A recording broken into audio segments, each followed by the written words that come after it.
There's a chapter in Course in Miracles. You ever hear of the Course in Miracles? There's a chapter in the Course in Miracles that says, I need do nothing.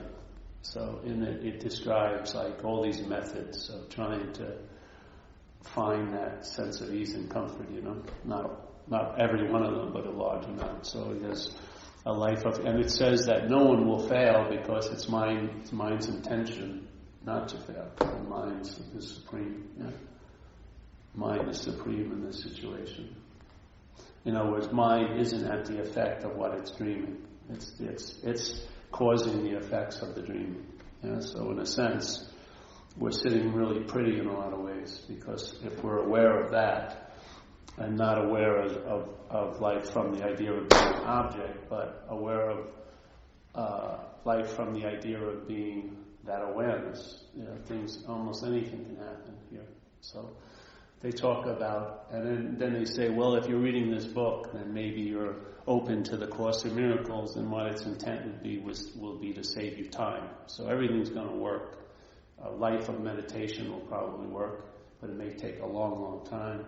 Contemplation, devotion, action, yoga, all like that. But they're all going to have a large amount of time.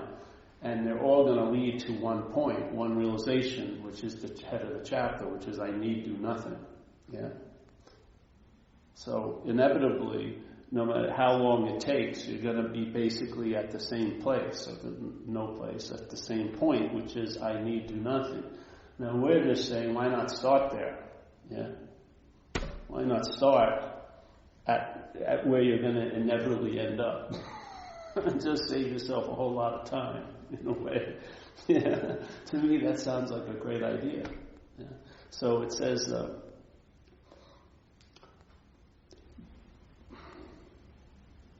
so what does that mean? I need do nothing. Well, if you feel like you're the doer, then the idea of I need do nothing would be framed in a sense of doing. So it wouldn't work, right? You would go, all right, now I've been doing a lot, now I'm going to not do anything. That doesn't work in a way. Yeah? The I need do nothing is it's not like an action you take. It's the mind has opened up to a possibility that seems obvious, yeah? So it's like an observational hit. Hey, I need do nothing. It's not like, another strategy in my sense of being the doer. Now I'm going to do not doing. You know what I mean? Now instead of being Paul, I'm going to be non-Paul. None of this is going to work. Or because we're all definitely still driving to be available for the experience of our own absence, which isn't going to happen. There isn't going to be a you to have the experience of its inherent absence. Its inherent absence will produce a sense of presence, but it won't be what you call your presence. Yeah? The idea of Paul, long-lasting, independent, separate entity. It will be a presence, though, rather strong, but it won't be you. And it won't be drawn out or fleshed out with thought. Yeah? It will just be what it is. In my feeling, it's really nothing. You can't really put a finger on it. That's why it's valuable. If you could grab it and make it something, it wouldn't be what it is. So the whole idea is, okay, it's like that message, you're a lion, and everyone hears the message. You're a lion. And some people like it, some people don't like to hear it, but all right, so let's say you're hearing the message. You're a lion, so here it comes. You're a lion, you're a lion, you're a lion, and it hits the ear, and now it gets translated by what's hearing it. Yeah? See, this is the trick. It's not the message, it's what's hearing it. That's the important thing. The message is a dime a dozen now. You can hear this message in a lot of ways. But what's hearing it is more important. So, I'm a lion, I'm a lion, I'm a lion, I'm a lion. And then when this ear hears it, it frames it into, I could become like a lion. Yeah? Because it can't take or entertain that it's a lion, because it's already entertained at something else. Yeah? And so it's not the proclamation that you're a lion that's valuable to me. It's the sort of the questioning of what you're taking yourself to be. Because if you are not that which you're taking yourself to be, maybe you're a lion. But if it's the sheep ear that gets it, then the sheep is going to construe it into the best way it can construe it, and the only way it can construe it when it's heard as a sheep is I can become like a lion. So when we hear it as the personal doer, the haver, the long-lasting, independent, separate entity, when that's the frame, the message, or the mail slot, the message is received by, that mail slot defines the message. Yeah? So it's not the message, it's really questioning the mail slot. So in my sense, if you see you're not the sheep, then maybe you are the lion. And I notice that when that happens, the pursuit to become like a lion, the studying about lions, the mimicking what great lions have done with the hope that you'll be a great lion if you do what a great lion did, all that seems incredibly absurd when you're a lion. Yeah? Because exactly how you are, no matter how it is, that's the expression of the lion. Yeah? So the frame is blown out of the picture. Yeah? And in the picture, instead of being defined by the frame, is more like a mural. Yeah? It's a living mural, and you know it by finding out. You can't know it because it's not denuded or caught or, oh, I know that. I am that. All you can do is find out what you are. You can never know what you are, but you'll find it out by living it. And I believe we're living it right now. But at the same time, there's a mental process that's piggybacking on the livingness of it and interpreting it. And our attention and interest has been sort of swayed to pay more attention and interest to the interpretation than to the living. It doesn't mean the living is absent. It's obvious. It's right underneath our nose, just like they say in a lot of those statements of like the open gate or the open secret and the gateless gate. They're trying to tell you, hey, it's right, there's no gate to walk through, it's gateless, there's no gatekeeper because there's no gate to keep, And how could something be a secret if it's open? It just goes totally against it, yeah? So it's right underneath our nose, but our interest and attention is wedded to the mental interpretation of what's happening. So what's happening, I would say, is consciousness is in contact, through these 6 gates.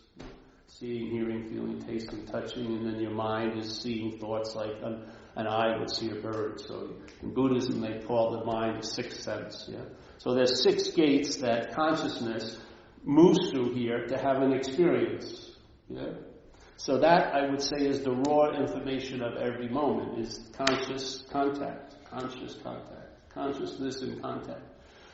Yet the mental, you can also be conscious of the mental interpretation. But if you're not, and if you're unconscious of the mental interpretation, you will take yourself to be what the mind is interpreting you to be. That causes me and you to be unconscious to what? Consciousness. We become hyper-conscious to the thoughts about us. We become hyper-conscious about imaginary places called the past and future, because that's where mostly the mind's dwelling most of the time.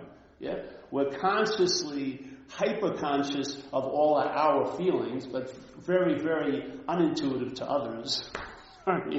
All this sort of happens when that one little hijack has occurred, which is conscious contact has been claimed by the mental process, and you have been substituted for consciousness. So it's now you're the one who's in contact. And you and I, that word you just represents a lot of fucking mental ideas and mental beliefs and mental opinions and mental, just tons of mental fluff going on. So as soon as the you claims to be the one who's in contact, the consciousness is easily forgotten, and now all the emphasis is on you and what's been contacted. Very interest is in the consciousness. The actually sensing, seeing, isn't really sensed. There's no value put in it. It's always the seer and seeing that gets all the value, or the doer and what was done, or the hearer and the heard, but not the hearing, not the seeing, not the feeling, not the tasting, not the touching, not the smelling. So this is just a slight little shift back, in a way. Back from something that never was undone. It's just underappreciated, basically.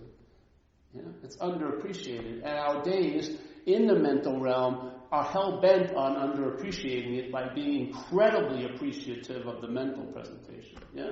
It's sort of like an act of denial, yeah, of the truth by being so obsessed with what we are, what we're not. That acts as a denial of what we are. Yeah? You don't see that it has two different meanings. There is the obsession with this idea of being self, but it also has an agenda to sort of distract you from any attention to what you are. Yeah? So all day we're listening to K. Paul, or the story about Paul in this land of time and space and people and things and this and that. And then that idea of God is everywhere doesn't mean anything, does it? Because you're not sensing it whatsoever. You want to call it God or anything.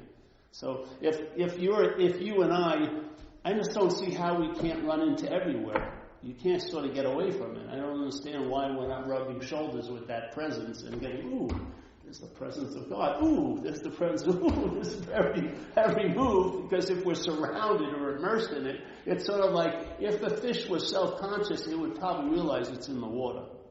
Yeah? We're self-conscious, but we don't realize we're in the water.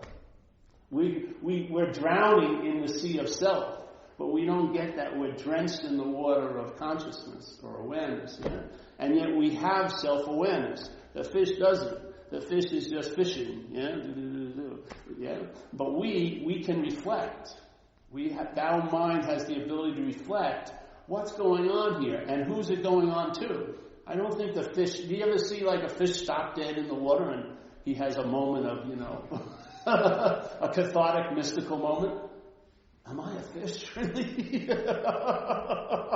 No, they just keep going. They're driven by forces and on and on and on and on. Yeah? But we have that. We have the ability to pause, in a sense, and to sort of look within, if you want to call it within. But what we usually see when we look within is actually we don't see anything.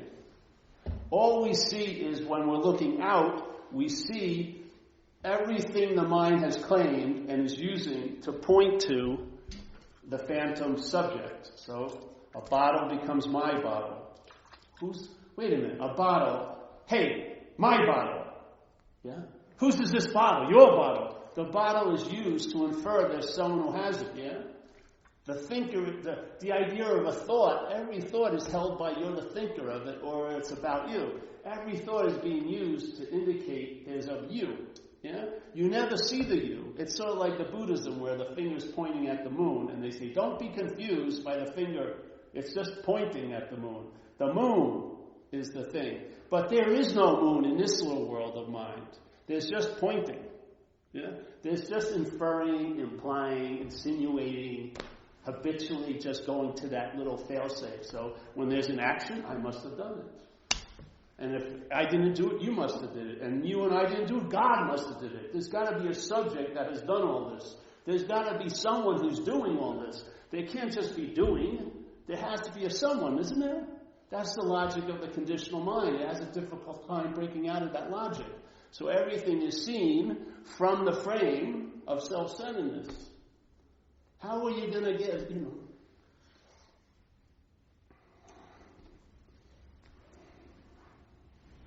how are you going to navigate from there? I mean, seriously, I say it a lot when I share in recovery because it was a profound moment out of many when I was a kid. And I was walking through school, a hallway of school, and a girl said hello to me. I was about 11. And I went home and wondered what she meant by it. For 5 hours, sat in my room, and I just went over it, every possible position I could, which were all defined by self-centeredness. The only way I could think of that situation was how it pertained to me. It was the only way that was available. So I thought for 5 hours, I took every position, but every position I could take was framed by self-centeredness. I couldn't see it as if how it pertained to her or anyone else. It was always about how it pertained to me. This is like like self cannot get out of self. Yeah? The idea of selfing or being the subject, you're not going to get out of it through subjectivity. The more you keep implying or enforcing that you're the doer and the haver, the more you're going to be entrapped in the sense of being a doer and haver. Yeah? You can't do and have yourself out of doing and having, so to speak. So this is more about questioning the frame. Yeah.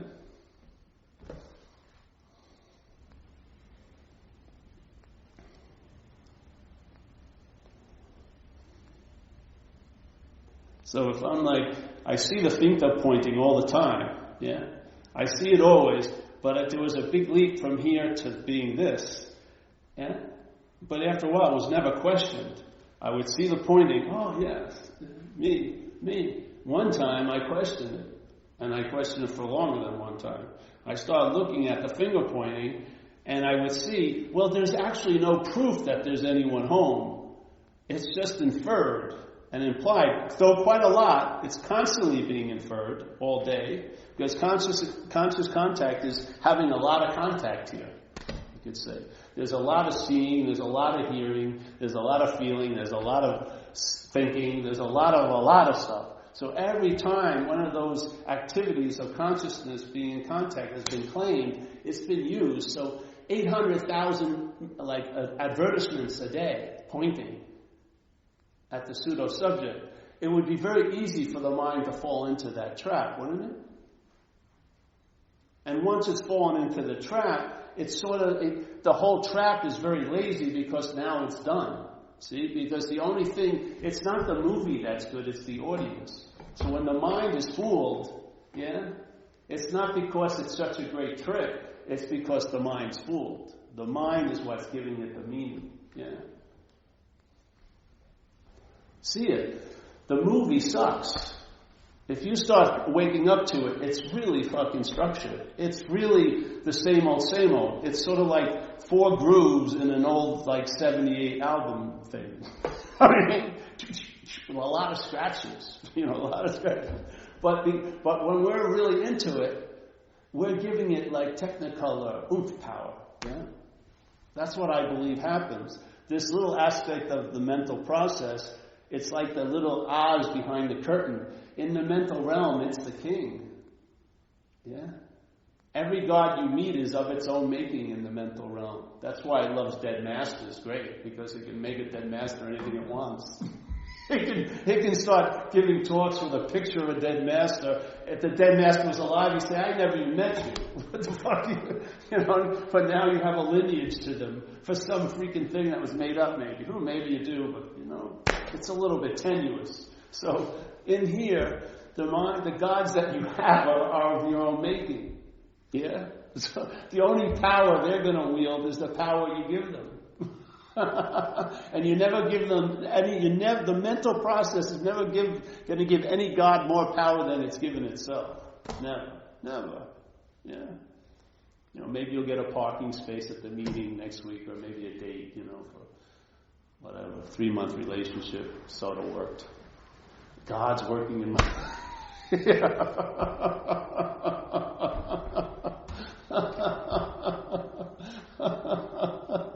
I mean, you're damned if you do and you're damned if you don't. Really. That's the great news. The whole system has to be dropped. Not by you, because that would be part of the system. Yeah? You dropping it is part of the system. If you drop it, I bet you're going to pick it back up.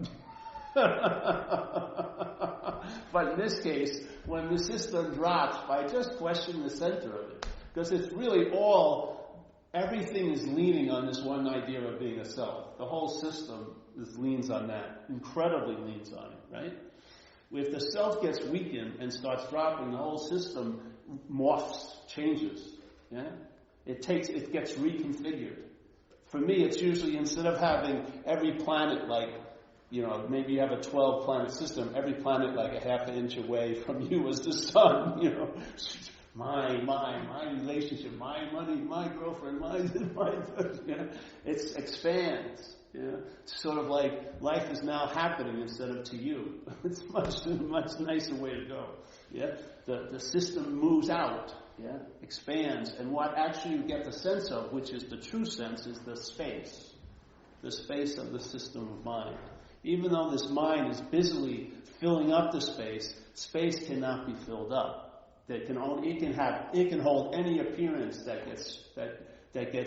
appears in it. Yeah, it's never going to become overwhelmed by appearance because it's the progenitor. It allows the appearance to arise. Yeah, but the space is always the definition or the context, and that your mind is like that. It's not like finding the gaps between thoughts. The thoughts are gaps in the space. Yeah, the thoughts are a movement in the space. We're giving too much meaning to the thoughts. Oh, let's find the space between the gaps between the thoughts.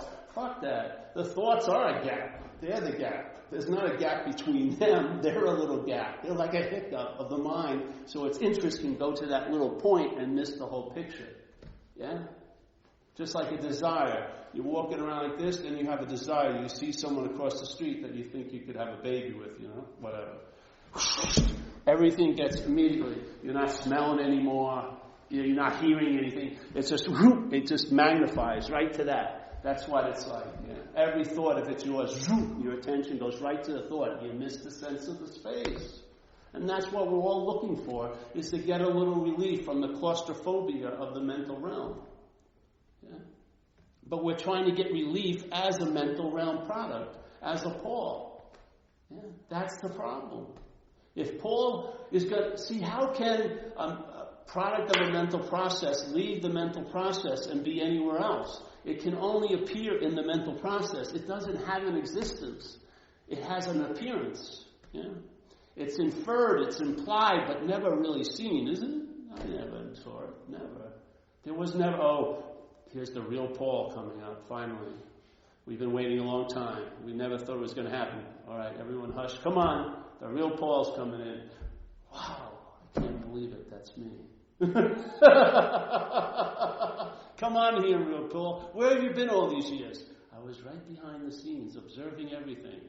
Oh, yes? So you say you're an observer? Yes, I am the divine observer. Oh, yeah?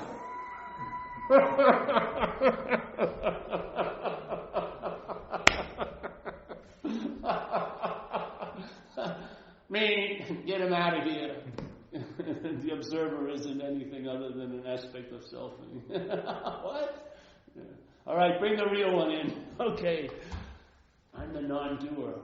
Did you ever feel you were a doer? Yes. Bam, you're out of here. I'm what killed the self. You killed the self? Bam, you're out of here. How can you kill an imaginary thing? Where is the real one? It's the seeing, eh? We're looking for a noun to walk in, and we're missing it. It's a verbing of seeing, always seeing, always seeing, always seeing, always seeing. What's really going on here is not of a noun. Yeah? It's not a thing. It's not a subject. It's not a personal idea or an island. It's the whole water surrounding it. That's what's really so. I found it had a huge effect while I'm traveling here, to entertain this possibility. It actually blows my mind. I've given up trying to sort of keep up with it. Yeah? I've just lost total interest in how it's been for Paul. Again, every day is just a fucking kaleidoscopic event, because every second there's feelings and things going on constantly, and the only constant I can see is the seeing of it all. Yeah? And I don't believe there's a seer that's seeing. I think there's the seeing is the seer, in a sense. I don't think there's a seer seeing, but if we want to turn it into our logic, I say the seeing is the seer. Yeah? The seeing is what we're looking for. We may be looking for it as a seer. That's called a form of looking, called self-centeredness, because we want to apply the same qualities of this as a thing and as a subject to everything else. We can't recognize it. Yeah?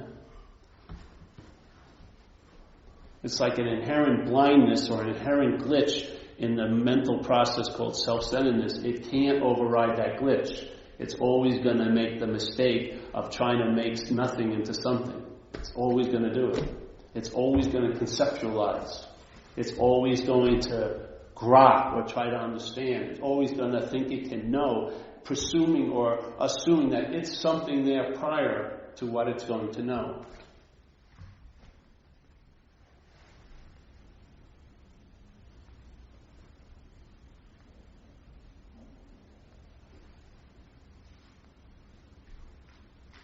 So then mind may just shift. Just a couple of calibrations out of self-centeredness and let's call it centeredness, yeah? Out of self-centeredness into centeredness. The center of this is everywhere, yeah? The center of this is in a specific location called self. A very small system. Its possibilities are drenched in time. It's never about being okay. It's about I was okay once and maybe I will be okay, yeah? Everything, all of its quote-unquote needs and solutions because of this slavery to the system are put in time. And it's going to be based on what you do or don't do, or someone does or doesn't do for you. It's always going to be doing and having into a state of being, yet that state of being can never stabilize because it's based on doing and having. And so if you stop doing and stop having, there goes the state. Yeah? If you do more and more and more and more and have, it still goes. Yeah? But if you go back, all right, having, doing, I'm not the haver, I'm not the doer, maybe you'll get a sense of where you actually come from, which is that sense of being. Yeah? The sense of being or onness is complete in and of itself. It's not looking to complete itself here, I don't feel. Yeah? It's not trying to achieve itself into wholeness. It already is wholeness. So its ability to rest is supreme because it's not agitated. Its inherent nature isn't based on agitation, which selfing is. Selfing is constantly agitated in the move to become and unbecome all day. All day, the mind is trying to unbecome and become things all day. Yeah? It's just trying to, I don't want to be this that it believes it is. I want to be that which it doesn't believe it is. You know, it's just always moving. How is that going to rest anywhere? You believe, well, if I get it right, if I get everything together out here, if I meet this certain someone and get this certain amount of money and I am really healthy and I've worked out every day and I got my gold gym membership and like this, then that will stabilize. How's it worked? Nothing stabilizes here. It's like the whole foundation is shifting sands. It doesn't matter how solid you build the house, it's on a shifting foundation, yeah? So how is agitation, if it even somehow falls upon or trips over peace, how is it going to entertain it? How is it going to entertain it? I'm going to lose it. I have it, it's going to be like a junkie. It's going to try to grab as much as it can because it has a strong belief it's going to lose it tomorrow. That's not peace of mind, yeah? Peace of mind is when the mind becomes peaceful. So like there's this lagoon where I surf, you know. So I drive down by the lagoon. Today I was there, and then there's the ocean. So I usually, when I'm driving, I look at the lagoon because if the wind's up, it's all agitated. It's surface, yeah. And when you look at it, it looks as if it's a real solid thing. The surface, it's tons of activity going on it. So it's wow, that's it, right? But then some days you drive there and it's all calm, and then another quality that wasn't demonstrated when it was agitated was there. It's reflecting the landscape. I see all the trees that surround the lagoon in its face. I see the clouds in the sky being reflected. That's exactly what mind's like. Yeah? Mind is there reflecting whatever seems to be going on or whatever direction it's pointed at. So if we're pointed from a thing at things, then we see the agitation of this place. Thousands of thoughts, thousands of different feelings, circumstances, situations changing constantly. Yeah? So what it reflects is the agitation, and it takes that to be so. It takes that to be its face, really. But the same mind, if it's freed from that bondage of self, it can reflect the clarity. It's sort of like here. It's like we talk about a lot. There's awareness or consciousness. It's going both ways, yeah? It's not just coming this way. It's going both ways. So here's consciousness, and then something comes back, yeah? You see something, and then whatever. You get it, and then you have opinions about like that. So consciousness is there, and it's going back. So we're very clear that there's one-sided mirror. We're seeing everything happening. But the other side has like an opaque back to it. That's your identification as self. So everything that happens is happening to you. So everything is sucked into the self-centered loop, yeah? Everything goes back to you. Your greatest experiences, your worst events. Go back to you, back to you. We're questioning, hey, maybe if that you isn't you, that there's another side of the mirror that's also reflecting infinity or emptiness or clarity, where there's no disturbance whatsoever going on. Not one. Just like that pause. Just now, if mind's doing that at the same time, this is going to have a pretty big influence on all of this, Because while you're seeing this, you won't be taking this to be all there is, because there will be a big influence of all there is on it, And so now, while you're seeing the agitation and living here and this and that, you'll travel lighter because another message that wasn't getting through when it was only about you starts coming in, From awareness, whatever you want to call it. Some downloads start coming from there. Instead of all the downloads we get from here all day, which is plenty, we start getting downloads from, it's not there, but I'm just using it, from that. And that has a huge influence on what? On how you travel here. Because you stop taking this fucking place so seriously. And you stop taking the self so seriously. And the most serious you can take the self is being you. You can't take anything more serious than that. I'm telling you. I mean, seriously. So what happens is things loosen up. And now you're getting downloads from whatever, which leaven or keep this place a little right-sized. Because the tendency of the self-centered mind to give tons of meaning to things gets very, very downsized by this influence. Because this has a meaning beyond all meanings. It is. It's vibrant and alive. It is. This is always, it was and it will be. But this is. So, but you can't receive it. If you're standing there and you believe you've gotten the best mitt to catch this download, you're going to miss it. Because you're participating in this game and this game alone. In this thing, the message is, I need do nothing.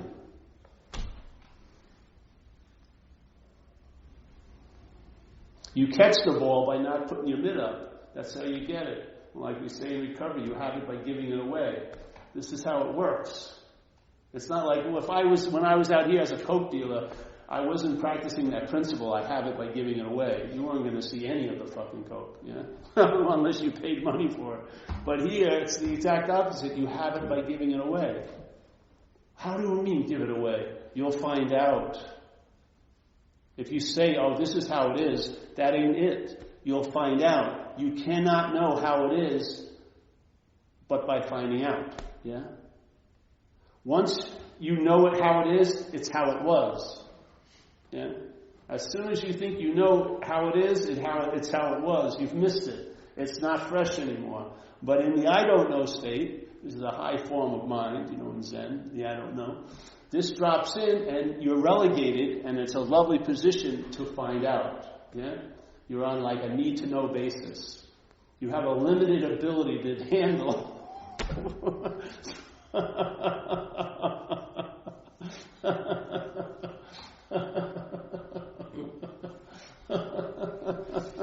I heard people, self-knowledge is incredible. It's like it says in recovery, self-knowledge avails you nothing. What do you mean? Well, the way I view it is, knowledge is very valuable. But let's say knowledge is offered and it's claimed by a self. I'm the one who's getting it. That knowledge now has no oomph to save you from that self.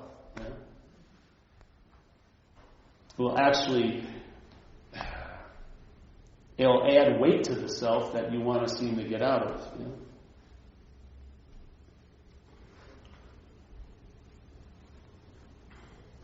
So this was helpful to me because I was practicing a lot of stuff and I was making the same old mistake. It was me that was doing it.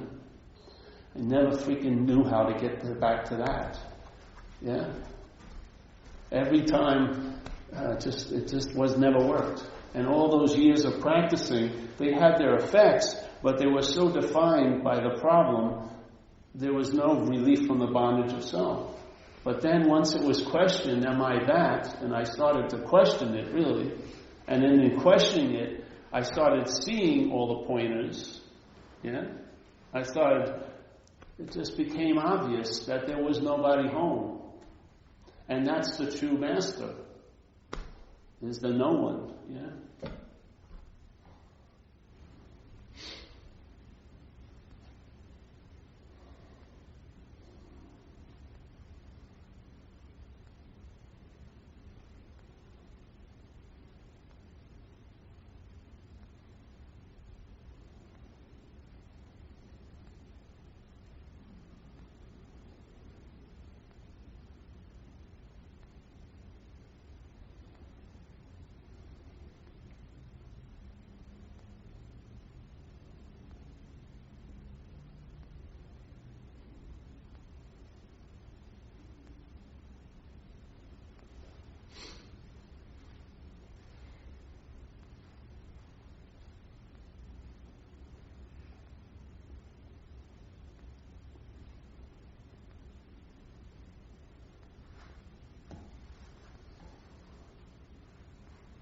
If it starts playing out in time, it's sort of like, saran wrap. You can see through saran wrap, yeah? So you have one piece of saran wrap, you still see pretty good. 2 layers of saran wrap, still seeing, but again, things are getting a little distorted, right?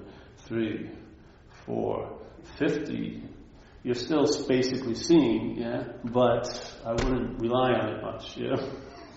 By then it's all about, it's just mental speculation, because you can't really see anything. It's sort of like, and as you live with this invitation, it's sort of like the saran wrap gets peeled off. And or like if you see the onion, and you see all these mental defenses, and yet when you get to the center, there's nothing there. Yeah? There was nothing to defend. There's no center of any onion. It's sort of like that. And how light can you go? You can go pretty damn light. Yeah?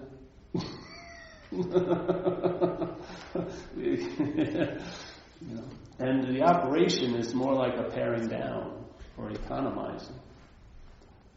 Yeah? Your interest and attention isn't wedded to anything anymore. It's like free range. It just goes where it goes. And it informs you of the day. Instead of you living as if you know what the day was going to be like, your interest and attention informs you of it. You find out how the day is. And it's almost like an Etch-a-Sketch. Once it's over, it's gone. It doesn't have much of an imprint. And then the same. So you have all this incredibly partitioned events and moments and experiences, but it's all in one giant mural going on. Yeah? And then you don't need to try to make sense of how does this frame lead to the next frame. You see the beauty, intricacy of the connection. You don't need to have a mental, this is why I'm fucked now, but you're still fucked.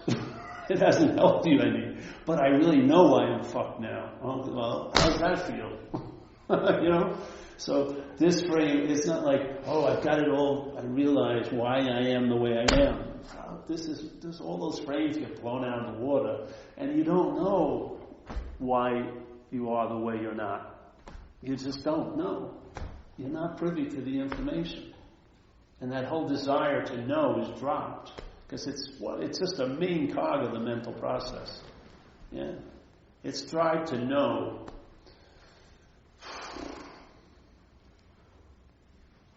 It's just, I listened to an hour of people who knew how they were fucked yesterday. And my humble diagnosis was they were probably more fucked by the time they left than when they came in. How's that working? If it would have gone on 3 hours, they would have really known why they were fucked. And then other people would have been bummed out because they didn't know why they were fucked themselves. I'm sitting there, I can't say anything because I have no fucking idea. I don't know why they got out. I went out. I don't know why they're sober. No idea what the hell's going on. So it keeps me a little bit silent because I have nothing to say, sitting there.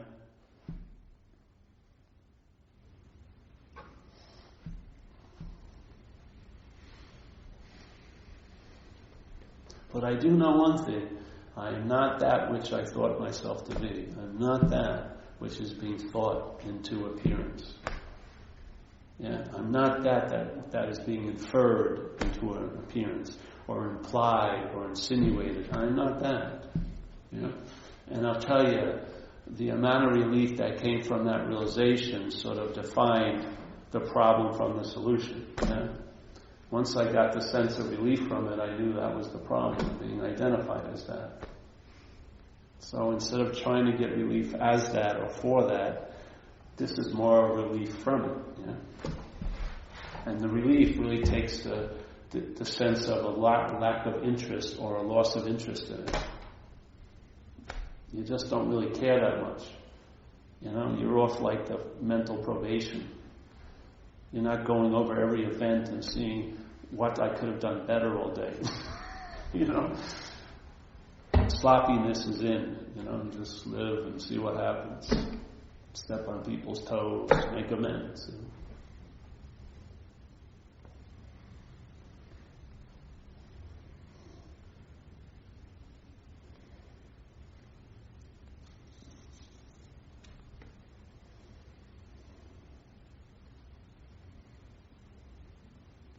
So some guy said, I want to know who I am. I said, it's much better to know who you're not. That's much better information. Don't fucking waste your time trying to know who you are. Just find out who you're not. That would be helpful. Because use an activity, brother. Use consciousness and contact here. That's how you're manifesting. Yeah. You can't capture yourself. You're never going to have a picture, a mental picture that's going to actually capture what you are. Yeah, it's too fluid. It's too. So, any questions tonight? No.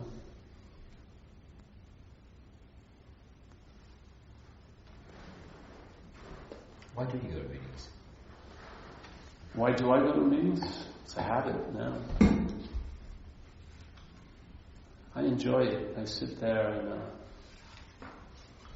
just enjoy it. There's a sense, I get a sense of something there, which I like. It's sort of like sitting near a fire, like being in an old tribe, you know, where they'd come every night, they'd meet at a big fire. That's what it's like for me. I don't know, I don't put much thought in it anymore. I could go to bingo, right? I could, yeah. I know you always wonder about that, John. You're wondering, why am I still fucking around with this thing? Because I'm not fucking around with it. That's the whole point. I'm not motivated to move. It's comfortable, I'm going to go. You know what I mean? I probably go to more meetings now than I used to go when I really needed to go to meetings. Now I don't need to go to meetings, I go to a lot of meetings.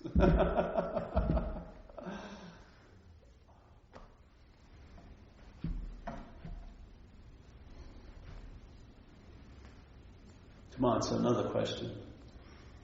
I'm not done, but I need a primer. Come on. Challenge me, will you? I mean, is that just it then? I mean, it seems like there's a sense like there's supposed to be some grand purpose or something that's supposed to be done or figured out or attained or it's supposed to be doing or getting. I know. It's the adornment of self, isn't it? It really is. I mean, who gets the most attention in all the doing, especially if it's noble? You. Yeah? Yeah. That's what happened with me. I found there's levels of danger, really. And one level of danger for me was my mental process really puts a lot of meaning on spiritual practices. It's much more important for me to meditate than to do the dishes. Yeah? And so I found that it was like a super glue. It really, my mind got really identified with being a spiritual practitioner.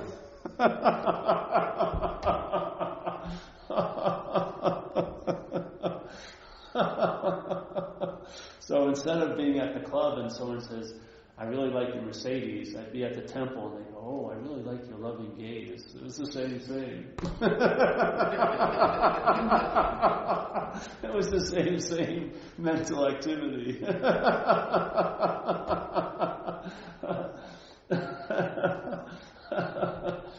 The one thing the mental process really hates is irrelevance. If it's shown to be irrelevant, that really gets to its nub. You'll really see its feral nature then. So, it'll just bark right out of the civilization and the socialization. You'll see a fucking beast when it's irrelevant. Yeah.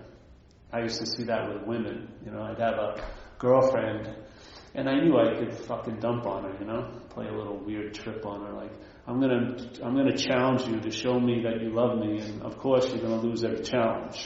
You're always gonna change the bars. So there they would be doing it, and they would be falling for it every time. And then one day something happened, they weren't buying it anymore, and I could see in their face that I was irrelevant, and I had no influence over them, and that would infuriate my head. My head would just go berserk. Yeah. So I got to see it. I got to see a lovely beastiness of it, So I figured, relevance, yeah. So how does it become relevant? Well, obviously, through action by being the doer of them. Yeah? Through thoughts by being the thinker of them. Through feelings by being the feeler of them. Yeah? Through living by being the one who has the life. By mining time, by calling it your time. This is what it's doing. All of it's mining for gold all day for its own ornamentation. Yes? It's constantly claiming and hijacking every fucking thing and blowing things out of huge proportion just to get a certain... It's sort of like if it has nothing, if it makes it huge, you'll get a little reflection of it. Yeah? A little bit of light will reflect on me. Yeah? That's all it's doing. It's using everything like a hallway of mirrors to see itself as the doer, the haver, the one who was connected once and now has no recourse to ever know that God, give me a break. You know what I mean? It's always based on you again. Always you. If I did something that I was thrown out of the kingdom, give me a break. You're not that important.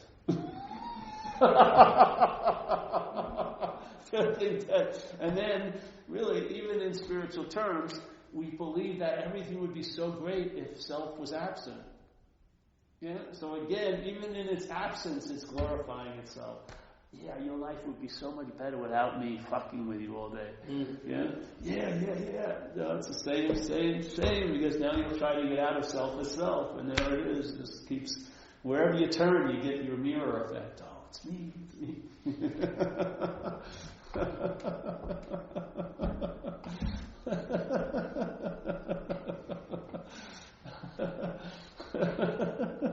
Irrelevance is incredible in a sense, because you left off that hook finally. You know what I mean? If you were this, you'd have to work on it the rest of your life. Yeah? There are so many faults. Come on. I could be a much better person. I could be much more intimate with people. I probably could pet dogs more and, smile at kids more. Yeah? It would be a never-ending urban renewal project if it was about me. But if it isn't about me, what happens? Yeah, the construction site's closed. Yeah? And this becomes sacred ground. Yeah. It's not like an urban renewal project. It's not an image being built. It's just taken to be what it is. Yeah. I'm like the healthiest I've ever fucking been, and I'm getting older. It's mind-boggling to me. The mental influence is diminishing, and my body is just thriving in its absence. I can't believe it, really.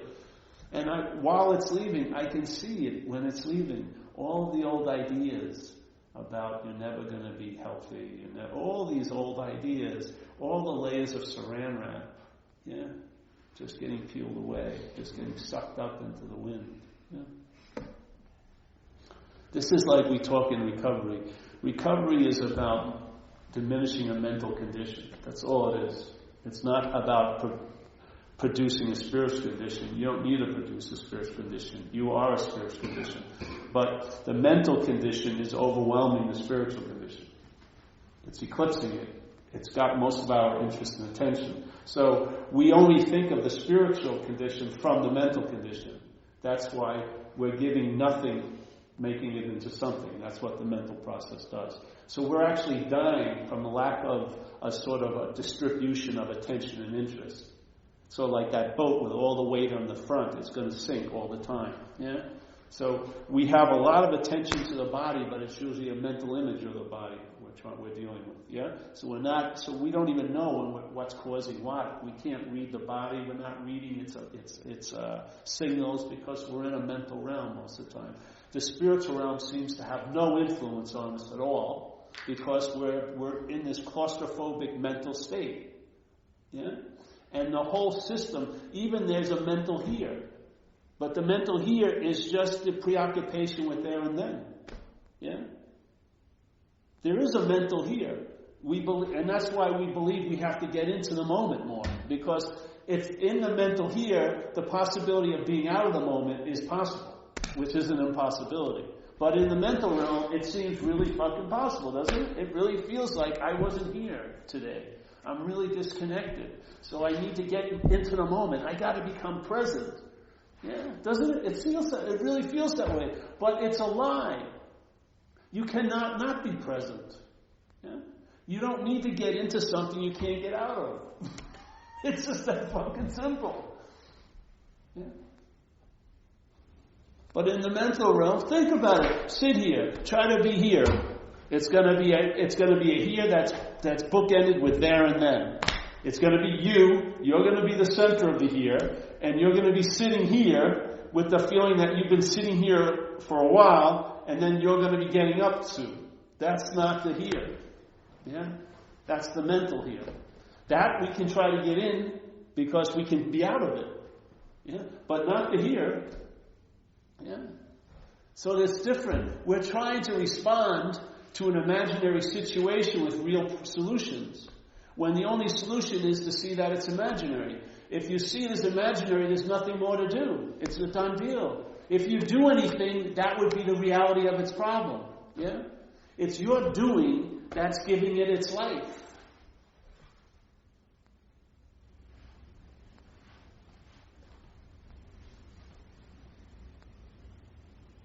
Well, tell me what to do. Yes. Come on, give me a bone. No. You have a way of life to deal with the mental condition. Because if you have alcoholism, and it's an extreme subdivision of self-centeredness.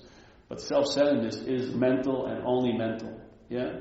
So now you have an extreme condition, so you need to do something here in life. You need a way of life to sort of extract some of that attention and put it into life. So you do service. You get out of yourself. Not by thinking or feeling, but by acting. Yeah? You act yourself out of the mental state. Yeah? But then when you're out of the mental state, what dawns on you is the spiritual state. Yeah? Now, if you try to act yourself into the spiritual state, it may not work because you are the spiritual state. Yeah? So you can't use what seemed to work on this to get you here because here is everywhere. There's no way you can get there because you cannot be not there. Yeah? So to use the system that seemed to work on one level won't work on this level. So that's what it says in the Course in Miracles in that chapter. You will always realize, I need do nothing. That's when the spiritual condition is now overwhelming the mental condition. Yeah? That's when beingness is dominant. And doing and having is seen to be a ridiculous movement away from the reality of that. Yeah? But when the mental condition arises, immediately the doer and the doing becomes dominant, and now you want to do yourself out of something and get into something. It's always in and out, close and far, connected, disconnected. How am I doing? Progressing, falling back. I made a mistake. Boo-hoo-hoo. I've got to work harder. And slowly, yet you're on a treadmill that doesn't go anywhere. Yeah? It's just like it's on two wheels of duality, and it's going.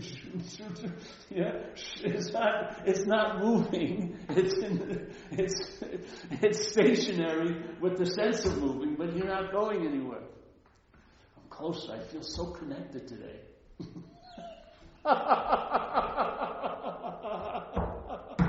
How many times have you felt that? And then a day or two later, I feel so disconnected. You don't see? It's like a seesaw. You can't run here, and then it goes through, yeah. Because the axis is you, and it's going close, far, yes, no, high, low, good, bad, healthy, sick,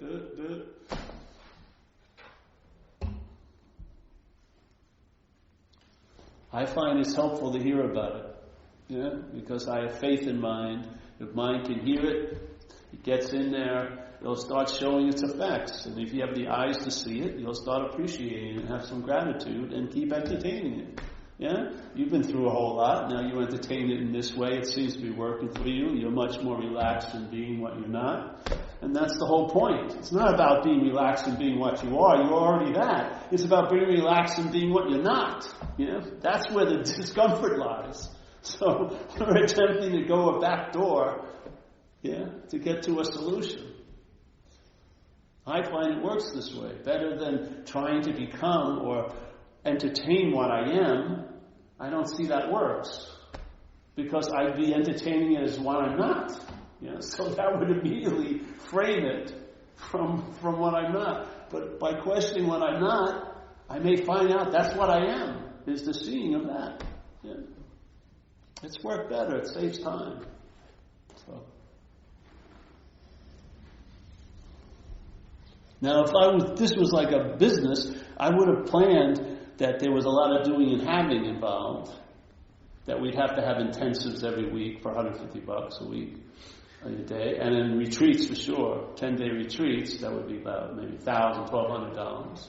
And then, tons of books, and you'd get like 30 pages every month for, and the build. You know what I mean? And have a system of practice that could go on and on and on and on. Yeah? But I find this is about nothing. So hopefully you came in here with nothing. You'll get nothing. And then you'll leave with nothing. That's a damn good move. And I'm stubborn about it. Because it's rang true for me.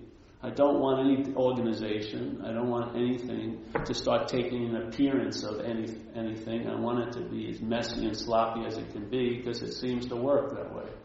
Yeah? And, my success is when no one shows up. And I'm getting close. It seems to get better every year. Really. I'm getting to a point no one's going to show up and then I'll be done. Because that's it, to be obsolete, really. I mean, hopefully we'll hang out at least, show some, compassion on me. Show up, even though you don't need it anymore. Please show up, because I need it. I need to share it. But really, my job is to become obsolete.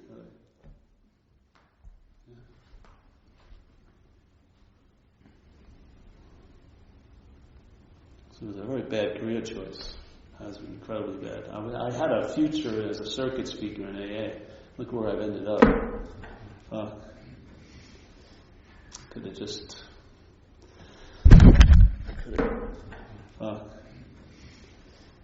could have just